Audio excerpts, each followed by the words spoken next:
Well, thanks to everybody for coming, and thank you, Taya, for coming as well. Today we have Taya Cohen, is a tenured associate professor of organizational behavior and theory at Carnegie Mellon University's Tepper School of Business, and is currently serving as president of the International Association for Conflict Management. She conducts research on honesty, moral behavior, negotiation, and conflict, and is known in particular for her research on moral behavior in the workplace. Professor Cohen is an author of more than 50 publications. Her work is highly cited and has received international media attention with coverage from the New York Times, Wall Street Journal, and BBC News Magazine, among other outlets.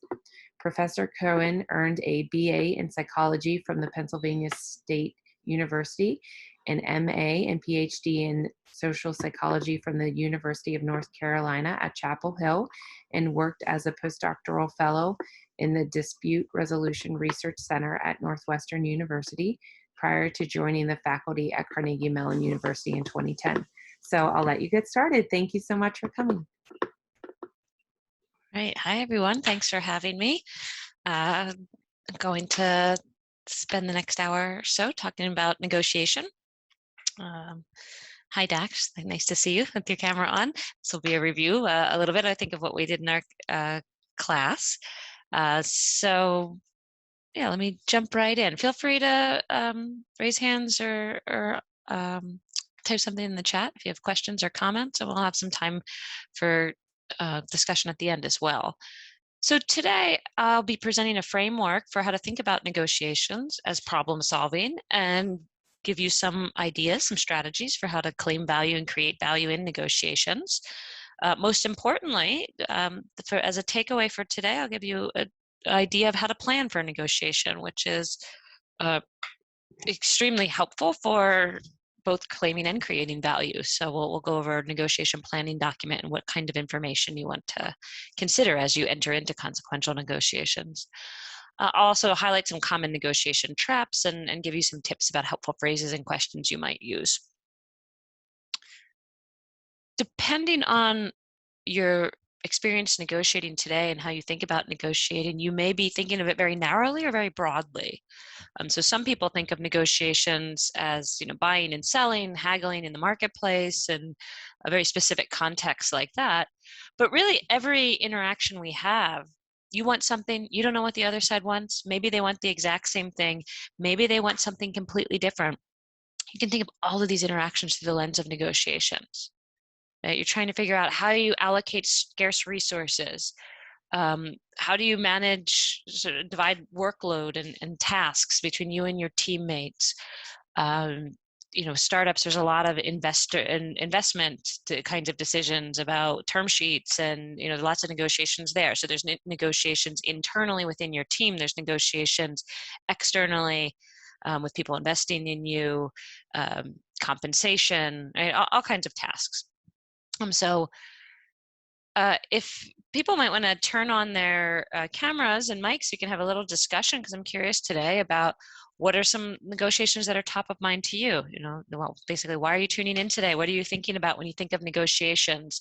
I have listed here all the different areas sort of in the workplace and organizations that you might be negotiating. Maybe you're doing some or all of these kinds of interactions, right? Different service providers, vendors, and clients, compensation packages between your team and other divisions of the organization, within your team, between different people. You could be negotiating conflict, managing disputes. So would anyone like to share with us what kinds of negotiations you're thinking of and or have conducted recently? I can kick things off. Thanks.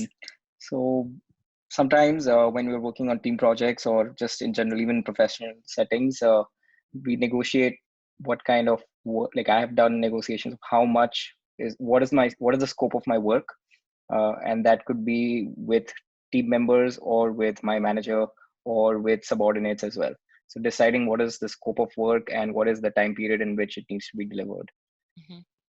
Yeah, it's right. Very common negotiation, like both in school kinds of projects and in work. And it's one thing I think that's challenging about that particular kinds of negotiations is you're trying to negotiate for something in the moment that is really about what's going to happen in the future, and you don't know, so you might think, so whether you think you'll be able to take on more than you actually do, or maybe you'll have more bandwidth to contribute later, and how do you give yourself that flexibility when you're trying to manage other people's expectations? And I know, how optimistic are you about the amount of time you'll have to do work, and then how worried would you be about not being able to follow through on what you commit to? And so certainly I think managing your own expectation, managing others, and that's all part of the negotiation process, and it's common for all of us. Yeah. Other people. All right. We have a quiet group, so with cameras off, but that's okay.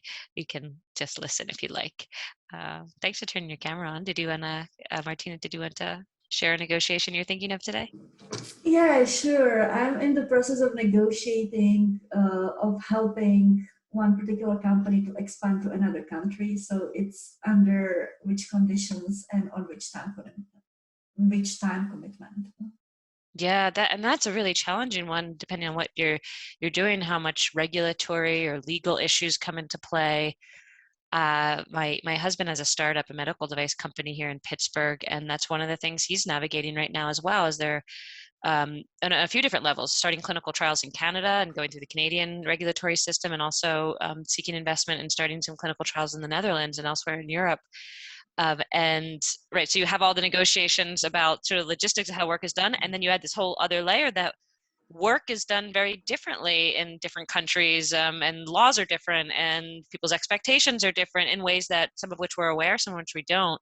All of this comes into play when we're negotiating, and that sort of ties to one of the points I'll make today, is that one of the biggest challenges in negotiation is that we have incomplete information, and though we may understand to some extent the other side's positions, what they say they want, we don't always understand all their motivations, all the assumptions they have, and we have incorrect assumptions about them, about their interests. And I think a lot of this gets compounded in international negotiations because culture, other things are so fundamental with how we view the world, and they kind of hang below the surface. So sometimes we don't even realize how that might impact our negotiations. So good luck with that. Thank you. So if you're not feeling confident in your negotiation skills at the moment, you may take comfort in knowing that most people aren't very good at negotiations.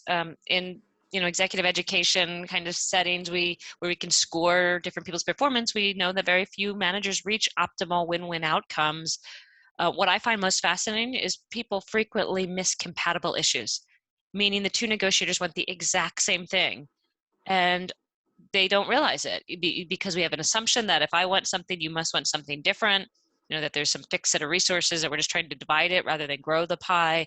Maybe it's a lower priority issue. We just don't talk about it, and it just gets left out of the deal. So value gets left out. And so what are the common traps that we might think about as we're negotiating, how we might avoid them? One is the idea of the lose-lose negotiation, or leaving value on the table. So the classic story here, some of you may have heard before, read before, is the story of the Sisters in the Orange, which comes from a long time ago, from the 1920s, from Mary Parker Follett, with the idea that there's two sisters negotiating over an orange. I want the orange, I want the orange. They go back and forth. So they cut it in half. Each sister gets half. That's fair. But after doing so, one sister promptly peels the orange, throws away the peel, eats the fruit, whereas the other sister peels the orange and throws away the fruit because she wanted to use the peel for her favorite orange bundt cake. And neither sister was able to effectively ask or answer the question of, what are you going to do with the orange? Why do you want it? Why is it so important to you? Because obviously a better solution is for one sister to get all of the peel and the other to get all of the fruit, and therefore the value is not wasted. You're not negotiating oranges, I don't think, but probably not. But this idea of the lose-lose comes into play very often, where we don't fully understand the other side's interests, what they're going to do, why something is important to them. We don't ask the right questions. They don't provide enough information. We don't share enough about our own interests, and value gets left out of the deal. And it could be in the form of a compatible issue, like the orange is compatible, because they were just throwing away the parts they didn't use. Or it could be the case there's something that was maybe a little bit important, but relatively less valuable to one side than the other, and there could have been a better trade, as opposed to sort of splitting everything down the middle. So that's a common trap where we don't reach the optimal outcomes. We don't make the right trades. Another common trap that many of you have likely experienced is something called the winner's curse, where we might settle for too little. Rather than being happy about what we've got, we realize we maybe weren't prepared. The other side agreed too quickly. We didn't know what to ask for. We didn't have a good sense. So maybe the other side smiled as they closed the deal, and it happened all so quickly. And you're thinking, what don't I know? Why I got what I asked for, but it doesn't seem like a good outcome. And again, this is the challenge of incomplete information. And if you jump into counter offers too soon, then maybe the other side agrees to something. You could have had them, maybe they would have agreed to something that would have been much more favorable to you. If you don't ask enough questions, if you don't spend enough time getting to know each other's interests before going back and forth on the offers, one side or the other could fall into this winner's curse. The last two here you can think of as a set, because either could be a trap or a good strategy depending on what are you going to do if you don't reach a deal with that person. What is your best alternative to a negotiated agreement? Something called your BATNA. Sometimes if you don't reach a deal, that would be really bad because you don't have any good options. Yet, even in that case, often people will walk away from the table when really they shouldn't. Could be because they're overly optimistic about the future. They have different biases. The emotions, pride, anger, all these things could come into play where a good deal could be had. People don't agree to that. If a good deal is put on the table too soon in the negotiation, people might discount it, be holding out for something better, though in retrospect maybe it was a good option. The expression I often think of here is "don't cut off your nose to spite your face," which is about pride and walking away. But it applies to walking away, and I learned once from a Chinese student that there's an analog of that that idea with "don't burn down your own house just to spite your mother-in-law," which I think is a better version of that quote. But the idea here is sometimes people walk away when they shouldn't. Alternatively, sometimes we have good options. Sometimes we have a really strong outside option, yet people fall into the agreement trap. They reach a deal when they shouldn't. Could be because of sunk costs. We've been doing something and you just continue putting resources into it, and you just sort of negotiate, and you keep you want to find a deal, and you lose sight of what your alternative would be. Other times it could be, we want to reach a deal. We want to be deal makers, and it's hard to say no, and it's hard to walk away. And so people can fall into this agreement trap where they just say yes when really they shouldn't. Right? It could be on really important things. It could also be on lower level things where you could be agreeing to work tasks, taking on more responsibilities. Going to Dr.'s example about like working in a team, maybe you're agreeing to do things that would be better served if someone else on the team did it. But that can be a hard negotiation if the other person doesn't volunteer on their own, right? And so how do you work out those so it's more effective and efficient for everyone? I'll kind of pause here if people would like to if any questions or like to share any examples of any of these traps. Is winner's curse the same as buyer's remorse? Yeah, it can be. I mean, so yeah. I mean, I think buyer's remorse would be more from the buyer's side. I think you could have it on the seller side too. Right, so you sell something and you realize, you say you're selling a house and you listed it too low, and you don't negotiate strong enough concessions, and so buyer's remorse may be a specific example of the way that winner's curse, to the extent that you buy something and and I think buyer's remorse, if you think of it as like paying too much or something, then you feel bad because you paid too much, and you realize there's a better option,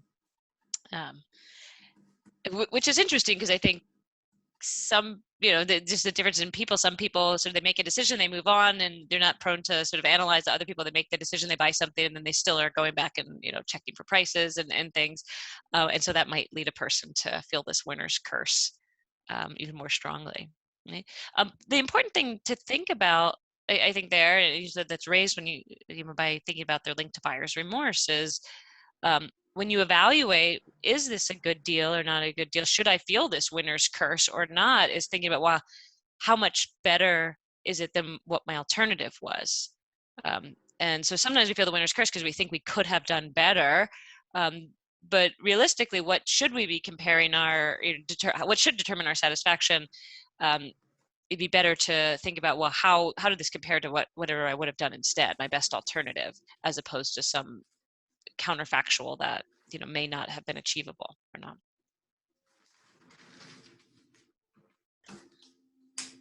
Okay, so all negotiations involve some element of claiming value, however you define that value, whether it's monetary or whatever it is that would help you achieve your interest. So you're claiming some value, and that's often about some kind of distributive strategy. You're distributing some resources often. Many negotiations, not all, but many, have an opportunity to also create value in addition to just claiming some portion of it. And different negotiations could lean more towards one side or the other, and different people may lean more towards one side or the other. And so if you compare the two sides of negotiation, the more competitive, distributive kinds of strategies versus the more cooperative, integrative kinds of strategies, you can think about the different styles people have and when different styles might be more appropriate. So when there's just a single issue and it's a short-term relationship, negotiations tend to be more competitive. They tend to be position-based, people kind of going back and forth on what they want, right? If it's just the price of one thing, there's not much opportunity for creativity or even cooperation. You could do something simple like trying to be fair, however you define that, but really there's not a lot of flexibility there, and so people are often approaching it in a win-lose sort of mindset, concealing information, using it strategically, position-based, right? As opposed to interest-based, which should be why something is important to you.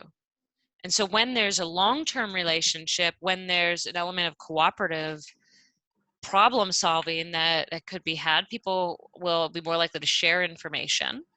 And that's where you have opportunities for the win-win, where you get solutions that meet both parties' needs. That's not to say, saying win-win is not the same thing as meaning you're getting everything you want. But how I see this is you're making the right trades. You're staying firm on the things you really care about, flexible on some other areas, and it ultimately creates value, even though both parties likely have to make concessions in both negotiations. But you want to make sure you're making concessions on the things that are relatively less important to you than they would be to the other side, and vice versa. Right?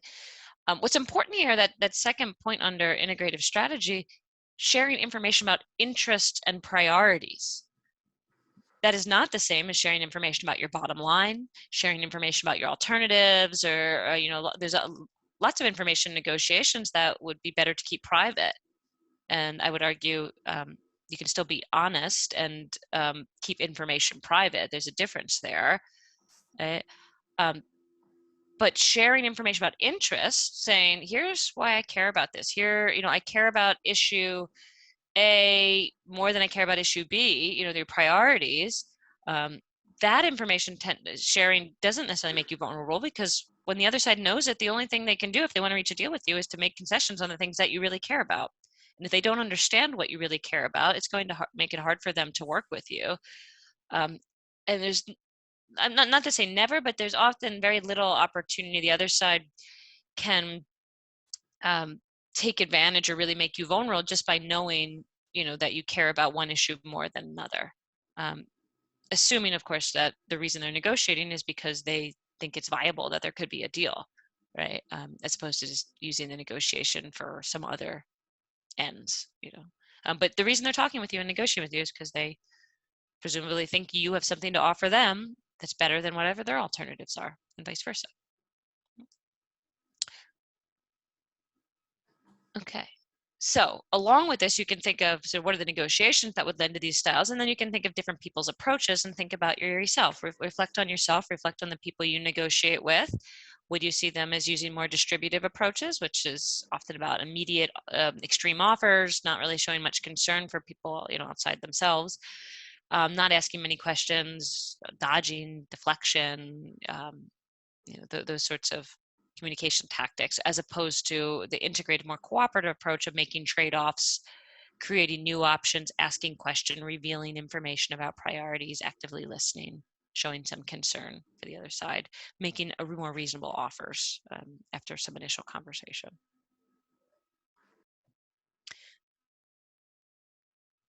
So this approach, some of you may be familiar with this book. It's was first published Getting to Yes in 1981, and it's been revised. It's still a classic, and it was the first book to describe negotiations as joint problem solving, at least the first that made that conception of negotiations very popular. And so when you think of negotiation as joint problem solving, as opposed to, say, negotiation as trying to win or just beat the other side exclusively, or you can think of, well, if I think of negotiation as problem solving, how can I facilitate problem solving? And there's a few different approaches that I think are important. One, separating the people from the problem. Sometimes the people are the problem, and that's difficult, but more often than not, you're negotiating with the other side because there's some problem you're trying to solve, some resource you think they have, some way you're trying to work together collectively. Okay? If you separate the people from the problem, you can then focus on what it is you're negotiating about. What are the underlying interests? What are they hoping to achieve? Not what's below what they just say they want, but why do they want it? So what's on the surface is often the positions, but below that is what's giving rise to that. What are the motivations? What's important? If you understand that, you can often generate multiple possibilities of what to do and find some creative solutions. Another way in which you might approach negotiation joint problem solving is to think about what are the appropriate reference points? What are the objective standards? And that can be really difficult in many negotiations if there's not a lot of information available or not a lot of prior deals. If there haven't been other kinds of negotiations like this that are relevant, the objective standards may not be that readily available. But in other cases, there may be a lot of important information. And if the two sides can agree on what the reference points are, what the objective standards, then it allows both sides to look to those to come up with a deal that both would be seen as fair. And so if you can use this problem-solving approach, it can help you prevent impasses, right?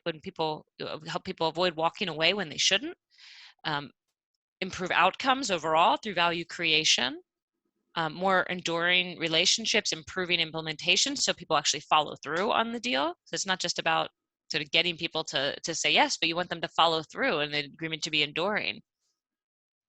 Sometimes there can be agreements, people could use more competitive tactics, deceptive tactics to get a deal, but those deals often are not that enduring.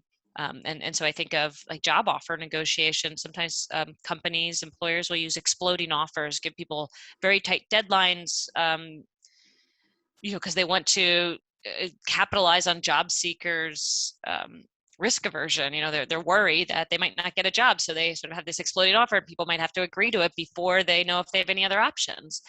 If a person enters into an agreement like that, they're not feeling like they were not treated well, whether they manipulated into agreeing to something, that often leads the job seeker to be looking elsewhere shortly, because the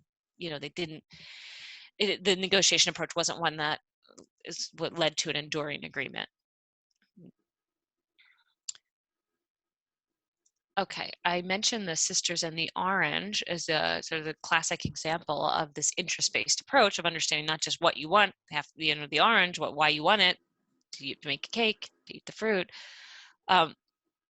Also, if you think of a more real-world example, and there's this classic example from the Sinai Peninsula in 1978 between Israel and Egypt, where they both were negotiating over a piece of land in the Middle East, the Sinai Peninsula, and they were essentially deadlocked in intractable conflict until mediators got involved, and the mediators were able to uncover each side's interests.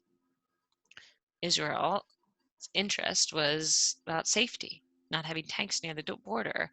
Egypt's interest was in sovereignty, maintaining the integrity of the borders that had been there for centuries. And so the peace accord that was enduring, that was this interest-based agreement, was for a demilitarized zone. Okay, so it wasn't splitting the land, just like let's negotiate and you get half and you get half or you get whatever. But how do we figure out an agreement that creatively allows each side to achieve their interest of safety and sovereignty? And so Egypt retained control of the land, maintaining their interest in sovereignty. It was demilitarized, maintaining Israel's interest in safety. In this example, this story has been held up for many years as a classic, sort of the win-win kind of negotiating that you can do if you use, and you can get to outcomes like that through a getting to yes problem-solving approach. I think when you think about that example, you can imagine just how hard it can be to enact such outcomes, even if there's a good, even the framework of the deal makes so much sense. It's so logical in retrospect when you kind of boil it down to these issues, but at the same time, to even understand what the two sides' interests were when they were saying, no, we want this land. Well, why? To the trust that each side needed to have with the mediators and also with the other side to reveal that information, to agree to an outcome that was ultimately enduring. It doesn't, just because there's good outcomes out there doesn't mean it's easy to negotiate them, right? Because of trust, because of many other factors that influence whether people will agree. So if you can use a problem-solving based approach to negotiation, it can allow you to maximize value for yourself as well as the other side, as opposed to trading off between the two. And so you can think of different approaches. The most distributive, when you're just focused on yourself and your own outcomes, you may adopt a more competitive, forceful approach. And that could be helpful in some negotiations, right? Especially if it's a one-off, you're not going to see the other person. You're not worried about your reputation and, being really competitive. Maybe it could be even a good thing in some settings. But if that's the only approach you have in the negotiation, that's going to be a liability. At the same time, if you are overly accommodating and yielding and too willing to say yes and give the other side whatever they're asking for, that's not a good approach. We call that the cream puff negotiator, right? And so the red with the competitive approach, the green with the accommodating approach, they can be appropriate in some circumstances. There's certainly a place for those styles.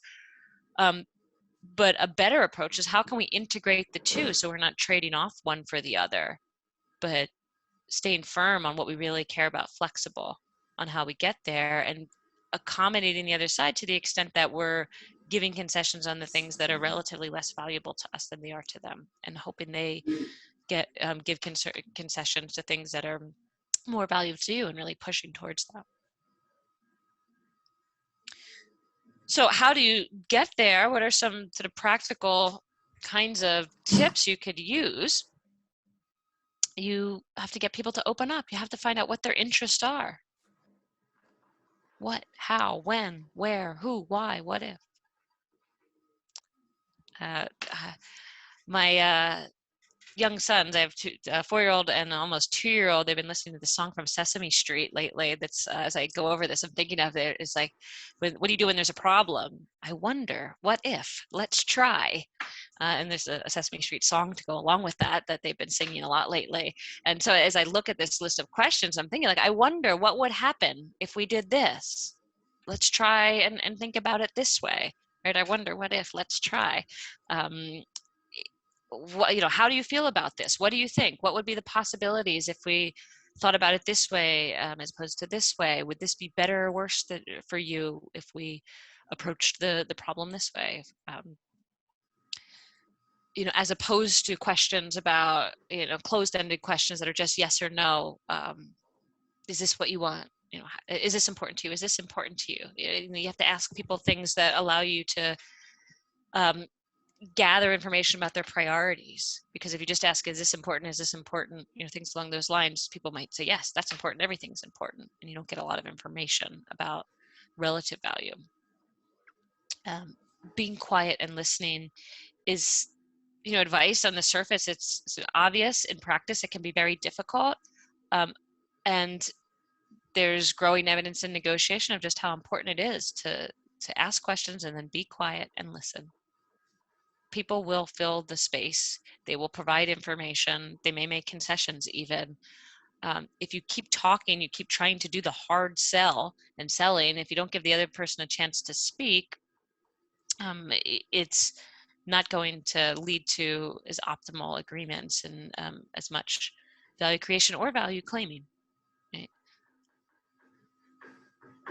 So I can make my slides available, but I have these here, which I won't go over in detail, but they're just a list of questions to help you think about what are the kinds of questions you can ask in negotiations. How do you gather information? I like these questions in blue, particularly. I think they're good questions that we don't ask enough of, these kinds of questions that help not only us figure out the other side's priorities, but the other side to figure out their own priorities, because sometimes they don't even know. You know, I understand you want both X and Y, that they're both very important to you. Which of these do you prefer? You know, which is more important to you? If I were to increase payment over here but decrease payment over there, would that be better for you or worse for you if I did the other way? What would give you more value?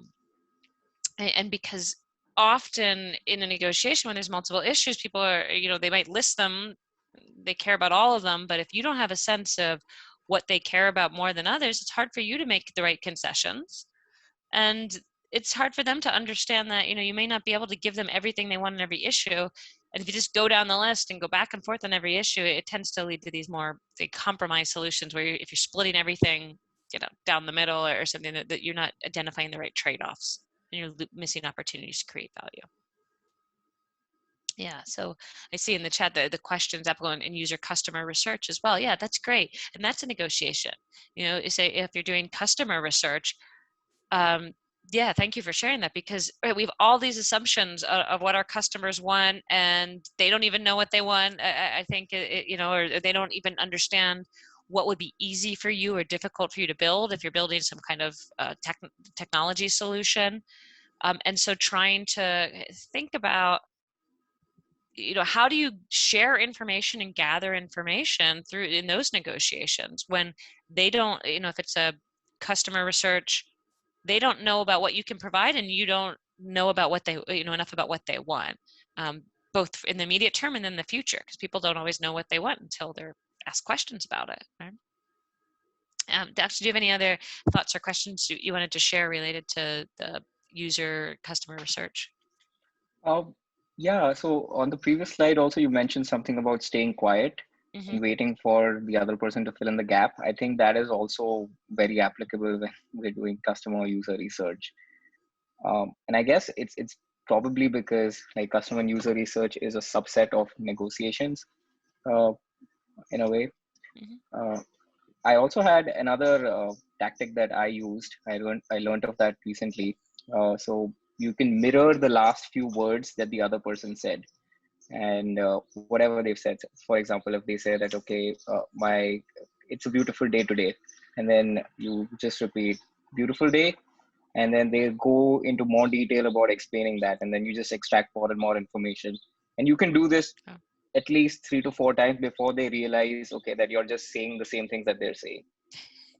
I like that. And so there's a few different elements of that, of sort of repeating back or paraphrasing or even using exact wording. So one, sort of I listed here, that showing concern for the other side, mimicry shows that you're listening, right? And then what you did in the way you did it, you also phrasing it a question, sort of invites conversation, invites them to clarify. And it's sort of open, you can do it in an open-ended way with how you say it. There's some research really from about 10 years ago now that looked at, they called it mimicry in negotiation. I think they called it the chameleon effect. But the idea that you can think of it both in the language, repeating actual words, but also in sort of the style, you know, are you trying to act similarly to how the other side is doing, acting, and when you do that, consciously or not, the other side tends to feel, you know, like you more, you know, feel a little bit warmer, you know, more warm feelings. And so I think it can happen by showing that you're listening, by something as simple as repeating, the actual words the other side is saying. You're showing concern, you're showing, you're building a connection and rapport through, and also inviting consultation. So yeah, I think that's a good tactic. We can think about negotiation, sales, customer research, lots of areas in which we're interacting with people and trying to gather information from them. So, and related to that, it's also in the service of building trust. I think it also helps to build trust along with the rapport more generally. Negotiators share information, and those who share information with the other party about their interest and priorities. Again, why it is something's important to you, what you care about, the relative weighting of those. They tend to do better. There's more value creation. It doesn't have to be direct, and different negotiators, different cultures will do this more directly, less directly. In the US, we tend to sort of address these questions, answer these questions very directly. With other countries, other cultures, other people might do something similar with sharing information about interest priorities, but it might be more through the sequence of offers and concessions, more indirect about what you give concessions, how do you frame it. And so there's different ways in which you can share this information, but the important thing is does the other side understand what your information you're providing, and are they reciprocating it so you can gather information in return, knowing that reciprocity is a powerful norm. Sure, I think so. Turn your camera on. Did you want to ask a question or comment? No, just... Okay. I appreciate it. It's good to see the audience. So thinking about, how might you share some information? Again, this is information that is not generally going to make you vulnerable, right? Because we all want to be careful in negotiations about oversharing or sharing too much, or inappropriately sharing. But sharing things like issue X is more important to me than issue Y. I care about both. Or saying, I have less flexibility on this element, I have more flexibility over here. Or if I'm going to make a change on issue X, then I also need to make a change on issue Y. If I had to rank order the issues, X would be more higher than Y. And so you can think of how you would do this directly through what you share, is also indirectly through your offers and concessions and other information that you communicate. And so if you're able to gather information effectively, get an interest-based solution, it tends to lead to these enduring agreements that are easier to implement, improving the relationship, satisfying both parties' interests. That's what you're going for. In the area of entrepreneurship that many of you are thinking about as you're coming to this seminar series, there's sometimes negotiations that seem like they're very focused on the short term now, and whether or not you reach an agreement, or, you're trying everything you do to reach the deal. But when you're starting a business, you're starting a company, there's all these downstream effects that you don't even know how things will play out over years. And so you're building these relationships, cultivating these relationships, and you want to have enduring agreements that really set the stage for you to have relationships and reputation that will allow you to create value in the future and to build effective negotiated agreements in the future. And we don't always know how these things will play out down the road. I mentioned my husband's startup now. Now he's many years in at this point, 5, 10, maybe about a little over 5 years in, but the companies he's negotiating now for investment, VC firms and strategic partners and things, these are people he's built relationship with 5 years ago, that he'd sort of follow up over time, and maybe they negotiated something that didn't work out years ago in an early stage, but now is a better time, because there was a relationship built. And so I think that's pretty typical in startups, where the early relationships you build, you don't always know how they will sort of play out later, and negotiations are part of those relationships. So the great question on what is the information you wouldn't want to share? So do you want to be open about everything? So no, you don't want to share everything. And I'll put up this slide here about what are different pieces of information, what should you share or not. So here's 3 key pieces of information. The first 2 of which probably not something that you want to share, or at least not until the very end of a negotiation. If you're going to go towards impasse, would be sort of as a last resort, especially number 2. So I said you should share about your priorities, sort of what things that are relatively more important to you than others, about your interest, why something is important. What shouldn't you share? Your BATNA. I mentioned this term earlier. What's your best alternative to a negotiated agreement? Especially if it's weak. If it's really strong, you might signal some information about it, but even there, it's not something you necessarily need to talk about your alternatives, because it could steer the direction towards a direction you don't want to go. Maybe once you start talking about your best alternative outside the negotiation, the other side may think, oh, it's not even worth negotiating with them, or maybe they don't, it leads them to not realize that they have something else they could offer you that's very different than the alternative. So I would say don't necessarily share information about your BATNA. There are places in negotiation where you may need to leverage it to either get this other side to come to the table, or if they're lowballing you might bring it up. Your BATNA informs what your bottom line is in the particular negotiation. And so we call this either your reservation price, reserve price, resistance point, all of this, your walkaway point. What's your absolute minimum? So if it's say a seller, the absolute most you'd pay, or a buyer, the minimum you'd accept, or if it's not about money, what's the walkaway point? Never share that. The exceptions would be is the deal, it's already done, like there's no possibility for a deal, and you're sort of as a last resort, like, here's my budget, but if the other side sort of asks you about your budget for something, which sometimes people do as a trying to way to get this, there's no reason you should share that. So then what do you do if you are asked those questions, is redirect them to your target. And so your target is something that you would want to share, and you can think of how you would do it. Often it's through our first offers.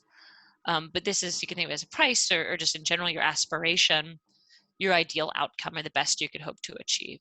So you want to focus conversations more on your target, set a high target that allows you to make some concessions to sort of achieve something favorable to you. And if you do that, it helps, and focus on that, your target in the negotiation, it helps you get better outcomes. And so I'm going to share this study because I like this study a lot. It's a simple one, and it makes a point powerfully, where there were people, sorry, before I get there, Docs, go ahead. So what if somebody lies in this negotiation? So for example, there's a company that has given a job offer, and the candidate doesn't have another job offer, but says, I have another alternative offer, which is better. And there's no way that the first company can prove it. And I mean, the candidate said that I cannot share the other job offer for whatever reason. So how does dishonesty work into negotiation? So there's dishonesty is often tempting in negotiation for, the obvious reasons. People often think, correctly or not, sometimes correctly, that if it could help. Job offers is an interesting one to say you have an alternative, because if there can also, in addition to being ethical, sort of moral concerns about deception, there's also some legal matters that come into play with a specific example you mentioned, because it is a material fact.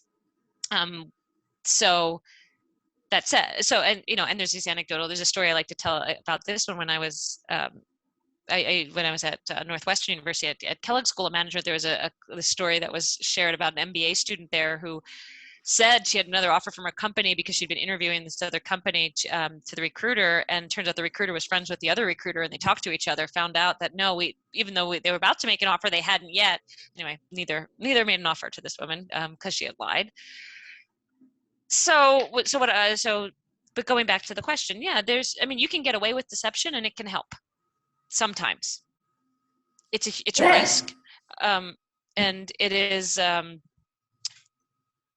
one that I think, even if you get away with it, then there's in the moment, and there's something that sometimes people call the cheater's high, or the duper's delight. Maybe even you feel good in the moment, you get this short-term win.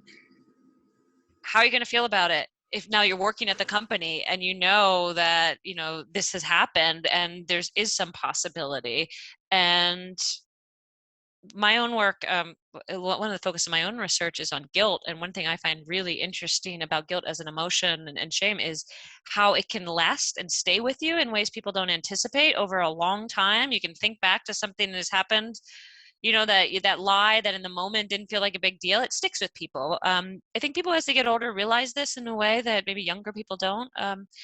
And anyway, so all that is to say, we all have our own internal moral standards that we sort of try to hold ourselves by. And I'd say all of us want to see ourselves as good people. So where do we draw the line between bluffing, deception, lies? Those are choices we have to make. And there's, of course, you know, legal considerations that you can think, and then there's ones like, are you going to get caught? And you can think about it very strategically. I think about it as like, is this the kind of person I want to be? Is like, even if I get away with it, is this the kind of decision I want to make? What is the, you know, maybe there's some short-term advantage, but how does that play out for myself and for others? So I don't know if that's where you were getting at.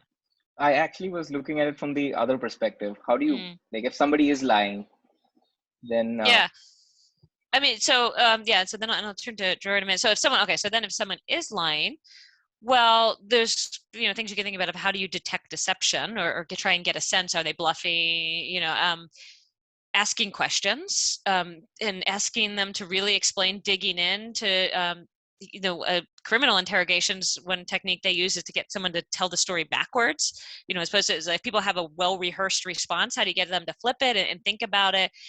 If they are saying, I mean, one tactic, and then we'll shift and I'll let Drew ask his comments, but one tactic I like is having people make choices. So if they're saying, oh, this is really important to me, this is really important to me. So, and it could be that the person is bluffing about that or even believes it, but then you have them make a choice between, say, 3 different packages. And do their choices, are their choices consistent with what they said was so important to them? And so sometimes people might bluff or even lie about alternative options, say, you know, oh, I would never accept that, but then you start kind of getting into offers and counter offers and having them make choices between different options, and sometimes there's ways to figure it out. So if they're saying they have another job offer that's so wonderful, I mean, you know, you could try and find out more information about it, or you could just trust them and, you know, they kind of figure out, you know, are they really willing to take that over, you know, other options, and sort of following up. Drew, go ahead. I saw your hand. Yeah, I find that in some situations, actually disclosing your budget is very productive. It it saves everybody time and effort. So I don't know if never disclose your budget is. That's true. That's helpful. And so I think there's, you know, if it's a negotiation and you're trying to claim value, then if you tell them your upper limit, they'll probably push you to the upper limit. That said, like, I think to your point, if they don't have any idea of what the possible budget is, it's really hard for them to work with you. So how do you present some range, or even, you know, as opposed to just giving a number? Because I think what happens if once people put a number out there, say, you know, we have 500,000, then they're like, okay, we'll make a deal work for whatever that number is linking it to other issues. So if you do want to put some information about the budget, say, you know, we could pay this amount of money for these services, or we could pay a lesser amount of money for these services, and trying so it is not just about the money, but also linking the money or the budget to other things to help the other side explain, you know, the budget, you know, and this is, I think, true in most negotiations, the financial amount is linked to sort of what you're buying or services. So, but yeah, it would be too extreme a statement to say never reveal that information.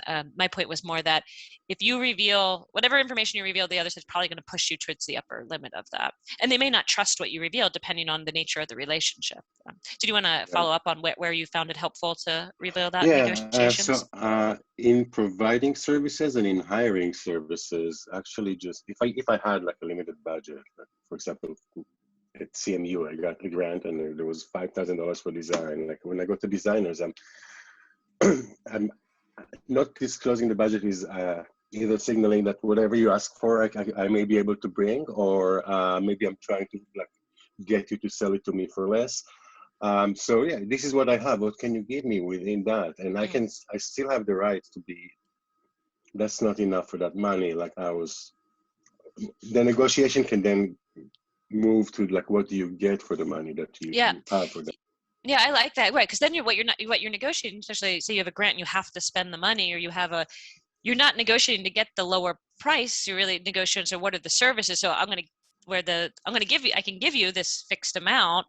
So that's in some sense not exactly what you're negotiating there. Then you're saying like, okay, for this amount, what can you provide? Right, and then saying if you can't provide these things, then it could be a lesser amount, right? And so thinking of those things together is important. Martina, I don't know, you had your hand up a moment ago. Did you also want to have questions? Yeah, I'm just thinking whether sharing information may also depend on whom you are dealing with and what is your relationship with the person and how well you know them. Mm-hmm. Because let's say you have a very close relationship and you've known somebody for 40 years and they are trying to do A, they want your help. So they may be very well fine, say, this is my budget. And since you have their interest in mind, you can tell them, you can help them optimize.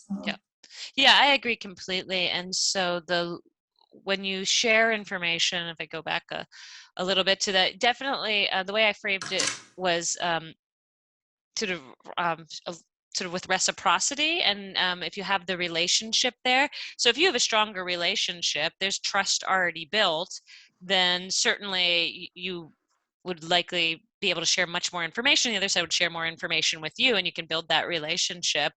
So thinking about how do you calibrate that, I'd say most people err on the other direction. Well, there's two sides. Some people kind of share too much too soon, before the other people don't share anything at all because they believe the other side could take advantage of them. And sort of being on either extreme, if you're not calibrated to what the relationship is to your counterpart, can lead to problems. So as you point out, if you have a strong relationship, then you likely know a little bit better of what you can share. Since we have a few minutes left, and we'll close out with some questions and comments, but I want to put this slide up here in terms of thinking. You can think through all the information you have in a negotiation, and then thinking about what do you want to share? What questions do you want to ask? What do you not want to share? Because all of this is things that you want to think about before going into the negotiation. With these comments that all of you made, are very well taken, because you want to know, okay, what is the nature of my relationship? What information do I need to know? How much should I share? At what point? Do I want to share something at the beginning of the negotiation, or maybe hold off until later and see how things go? Say there's an additional issue that could be part of a deal, like a side element of it. Should you disclose it up front? Do you want to kind of see how the negotiation goes on the main issues and then bring it in later if you're at a deadlock? And so if you organize the information effectively through a planning document, like the one I have shared here, where you have a column for yourself, a column for the other side, it will help you start to identify the information that you know or don't know. And also you can think about, how much of that would be helpful for the other side to know. What should I share that could make me vulnerable, or that I wouldn't, or what should I disclose that that might not make me vulnerable, so thinking about that. Okay, Troy, you had your hand up, and we have, I think we go to 1:30, so we have 5 minutes left, and I'm happy to answer questions. I'll just make a quick comment. Sure. Back to disclosing how much you're going to pay, especially when it comes to hiring. I would make a case that disclosing what you are willing to pay for that job is helping change like systematic inequities, because people that are disadvantaged, if it's by race or gender, may ask for less because they don't know it's there. Yep. So in some points, it's just better for us as a society to I agree completely, and we know there are differences, especially with negotiations. Gender is one that has been well studied. There's a little bit on race that is starting to emerge, so we know with pay, the gender wage gap is one that's gotten a lot of attention. Part of it is related to negotiation. There's many other factors as well. Differences, say with gender, there's differences in pay rates, salaries, for example. Difference in negotiated agreements due to gender differences decrease, minimize down to them not being there at all when there's clear information about what the reference points are. What are those objective standards, to go back to what I mentioned earlier? So I agree completely. Sort of, how do we, anytime there's ambiguity, incomplete information, it's going to open up the opportunity for biases to manifest. And in negotiations, that's very true. And then I think, so if you're on the other side, so say you're hiring or a salary, so how, and you want to negotiate that, well,